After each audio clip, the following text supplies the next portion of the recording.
এবার জাতিসংঘের সদর দপ্তরে লেগেছে ফিলিস্তিনের মুক্তির বিক্ষোভের হাওয়া। আল্লাহু আকবার, সামিআ আল্লাহু লিমান হামিদাহ। গাজায় ইসরায়েলি আগ্রাসন, গণহত্যা, ধ্বংসযজ্ঞ ও নৃশংসতা বন্ধের দাবিতে গ্লোবাল স্ট্রাইক ফর গাজা কর্মসূচির অংশ হিসেবে মঙ্গলবার জাতিসংঘের সামনে বিক্ষোভ করে new ইয়র্কবাসী।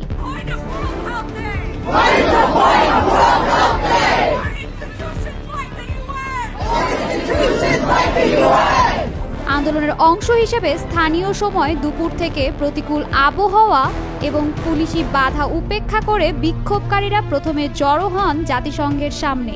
Mr. Netanyahu should have been arrested today. He's a war criminal. I am really sorry. So we're here today to fight against capitalism, racism, xenophobia, and especially wars for profit.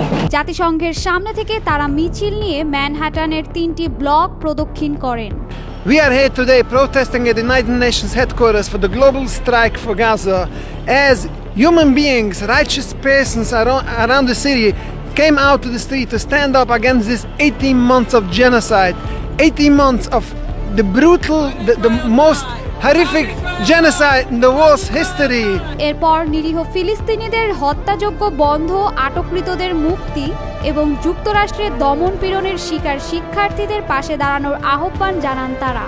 We don't stand for the loss of life and the destruction that American bombs and weaponry is causing around the world. Also, what we want America to do is to use a foreign policy that's less destructive and that's more constructive toward human cause and the human, us and society, instead of simply pursuing a war.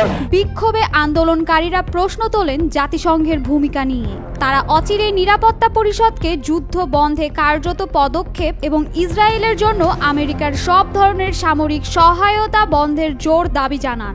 This is not what Judaism is.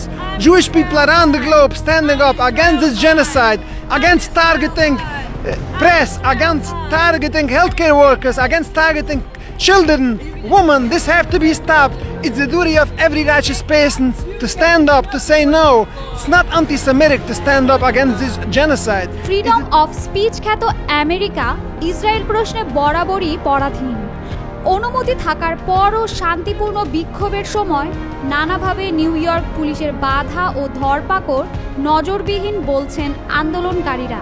আপনারা পিছিয়ে দেখতে পাচ্ছেন যে ইসরায়েলের লোকেরা এখানে এসে তারা গন্ডগোল করতে চাচ্ছে। আমাদের অনেক অর্গানাইজেশন আছে, উল সহ বাকিরা সবাই এখানে অর্গানাইজভাবে আমরা প্রোটেস্ট করতেছি ইউএনের বিপক্ষে, ইউএনের সামনে, ইউএন বিল্ডিংয়ের সামনে। আপনাদের সকল বাঙালিদেরকে আসার আবেদন জানানো হচ্ছে। এমনকি বিভিন্ন পর্যায়ে বিক্ষোভকারীরা ইসরায়েল পন্থীদের হেইট ক্রাইমের শিকার হলেও তৎপরতা দেখায়নি পুলিশ সদস্যরা। ট্রাম্প প্রশাসনের অধীনে নিউ ইয়র্কের কোনো বিক্ষোভে এমন দমনপীড়নকে তারা ভয়াবহ আখ্যা দেন।